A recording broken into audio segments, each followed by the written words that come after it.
என்ன இவ்ளோ பெரிய டிவி போதுமா? நான் இதோட பெருசா தான் கேட்டேன் சார்ட்ட. எனக்கு வந்து கொஞ்சம் பெருசா வேணும், இருந்ததுன்னா நம்ம தியேட்டருக்கே போக வேண்டாம்ல அப்படின்னு சொல்லி கேட்டேன். ஏன்னா நம்மளோட சேனலை பார்க்கறதுக்கே நமக்கு வேணும் அப்படின்னு கேட்டேன். அவர் இருந்துட்டு இது போதும்பா இப்போ அப்படின்னு சொல்லி வாங்கியிருந்தேன். இவங்க வீட்டில் என்ன இருக்குன்னு பார்க்கலாம். எங்கள் வீட்டில் வந்து எங்கள் வீட்லேயும் அப்படி தான் இருக்கு. அரிசி மூட்டை, அதுக்கப்புறம் அந்த இதெல்லாம் கொஞ்சம் நீங்கள் வரீங்கன்னு தெரியாது அப்படியே இருக்கு. இல்லை இதுதாங்க நேச்சுரலான ஸ்டோர் ரூம் பாருங்க. ஓகே, அதாவது என்னன்னா நாங்கள் பொடியெல்லாம் அரைப்போம் இல்லைங்களா, அதுக்கு வந்து இந்த கடாயெல்லாம் எடுத்துகிட்டு போய் எல்லாம் வறுக்கிறதுக்காக யூஸ் பண்ணுவோம். இதெல்லாம் ஜாமான் வாங்குறதுக்காக எடுத்துகிட்டு போகிறது. ஓ, இப்போ தான் பிளாஸ்டிக்லாம் யூஸ் பண்ணக்கூடாது, இந்த பைதான் எடுத்துகிட்டு போய் யூஸ் பண்ணிக்கிறது. இது ஒரு பெட்ரூம். இது என்ன தனி டோர் இருக்குங்க? இது வந்து ஈபிக்காக நாங்கள் போட்டது. ஓ, இதை க்ளோஸ் பண்ணிடலாமா? க்ளோஸ் பண்ணிடலாம். இப்போ நம்ம ஏதோ இங்கே வெளியில் போகிறோம் அப்படின்னும் இதை க்ளோஸ் பண்ணி வச்சுட்டு போயிட்டோம்னா அந்த சைடு வேலை செய்கிறவங்க அப்படியே இது பண்ணிடுவாங்க. ஓ, அப்படி வந்துட்டு ஒரு வழி. ஓ, ஓகே. ஸோ இது ஒரு ரூமா? இது ஒரு பெட்ரூம். Okay, fine, super. இங்கே வாஷ் பேஷன்.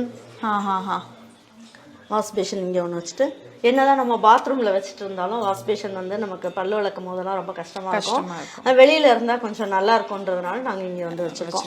இங்கே வாஷிங் மிஷினுக்கு தேவையானது எல்லாமே கால் மீதி துவைச்சி வைக்கிறது எல்லாமே இங்கே வச்சுருக்கோம். சூப்பர். இது வந்து நம்ம யூடியூப் ஒர்க் பண்ணுறாங்க பார்த்தீங்களா. ஸோ அடுத்தது என்னம்மா? ஒவ்வொருத்தர் ஒவ்வொரு நேரம் சாப்பிட்றாங்க. இப்போ எல்லாம் பிள்ளைங்க எல்லாம் வந்து வெளியில் போயிட்டாங்க, படிக்க போயிட்டாங்க அப்படின்றதுனால சார் ஒரு டைம் காலையில் கிளினிக் போகிறதுனால அவர் மார்னிங் சீக்கிரம் சாப்பிட்டு போயிடுவார். அதுக்கப்புறம் மத்தியானம் நான் யூடியூப்ல வீடியோ எடுத்துட்டு இருப்பேன், அப்போ சார் வந்து சாப்பிட்டுட்டு இருப்பேன். அந்த மாதிரி டைம் கிடைக்கும் யார் சாப்பிடுமோ டக்கு டக்குன்னு வந்து சாப்பிடுது. ஆனால் சண்டே பார்த்தீங்கன்னா யாருமே மிஸ் பண்ண மாட்டோம். காலையில் ஒரு நாட்டுக்கோழி குழம்பும் இட்லியும் எங்கள் வீட்டில் எப்பயுமே இருக்கும். அப்போ எல்லாருமே ரவுண்டாக உட்காந்து சாப்பிடுவோம். சண்டே ஆனால் அது மஸ்ட்.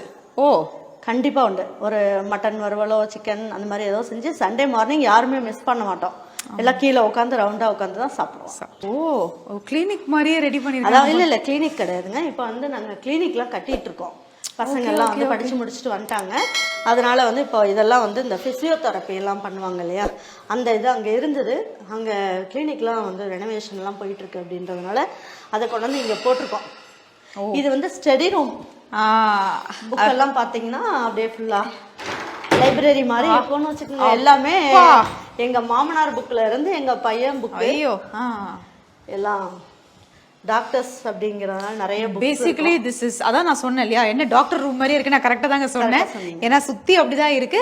பேசிக்காக அது வந்து படிப்ஸ் ரூம். இதுக்கும் நமக்கும் சம்மந்தம் இல்லை, நம்ம டீசெண்டாக வெளில போயிடலாம். ஸோ அவங்களோட கிட்ஸ் சம்மந்தப்பட்ட திங்ஸ் தான் இந்த ரூமில் வச்சுருக்காங்க. Okay, fine, super. இது வந்து என்ன ரூம் வந்து நாங்கள் எதுக்காக வச்சுருந்தோம்னா, இந்த ரூம் வந்து நாங்கள் தியேட்டர் ரூம். ஓ, அந்த மாதிரி ரெடி பண்ணலாம். இப்போ பசங்கள்லாம் வந்து படிக்க போயிட்டாங்க அப்படின்றதுனால இதை இப்போக்கே வந்து ஒரு டென்னிஸ் ரூம் மாதிரி ரெடி பண்ணிட்டோம். ஸோ இது யார் நார்மலாக? எங்கள் வீட்டுக்காரர் விளையாடுவார், டாக்டர் விளையாடுவார். கூட யார் விளையாடுவா? நானும் விளையாடுவேன். இப்போ விளையாட சொல்லாதீங்க. பார்த்தீங்களா, அம்மாச்சி சமையல் ஆரம்பிச்சுட்டு 2 பேரும் மேலே உட்காந்து விளையாடிட்டு இருக்காங்களாம். அப்புறம் பசங்கள்லாம் வந்தாங்கன்னா விளையாடுவாங்க. ஸோ வந்து என்னன்னா, ஒரு யூடியூப் ஆரம்பிச்சுட்டு பார்த்தீங்களா, ஹஸ்பண்ட் ஒய்ஃப் உட்காந்து இங்கே டேபிள் டென்னிஸ் விளையாடிட்டு இருக்காங்க போல. பட் இருந்தாலும் அவங்கவுங்களுக்கு ஒரு டைம் தேவை. அதாவது என்னன்னா, சார் வந்து அதாவது எங்கள் வீட்டுக்கு டாக்டர் அப்படின்றதுனால அவருக்கு வந்து டைமிங்கே இருக்காது இல்லையா, கிளினிக் போக. அதனால அவருக்கு வந்து விளையாடுறதெல்லாம் ரொம்ப பிடிக்கும். எக்ஸசைஸ் பண்ணுறது எல்லாமே பிடிக்கும்ன்றதுனால இதை வாங்கி போட்டிருக்காங்க. பசங்கள்லாம் வந்தாங்கன்னா விளையாடுவாங்க. பாப்பாலாம் காலேஜ்ல இருந்து வந்ததுன்னா விளையாடுவாங்க. அதுக்காக வச்சிருக்காங்க. சூப்பர். ஸோ ஆனால் இது கூடிய சீக்கிரம் வந்து ஹாக்கி பிளேயர். ஓ, நீங்க என்ன பிளேயரு? நான் சாப்பாட்டுறாங்க. நம்மளாம் ஒரே இன்னும் டோன்ட் ஃபீல். ஆனால் இது வந்து கூடிய சீக்கிரம் தியேட்டர் ரூமா மாற போதும் அப்படின்னு சொல்லி இந்த ரூம் விட்டு நாங்கள் கிளம்புறோம்.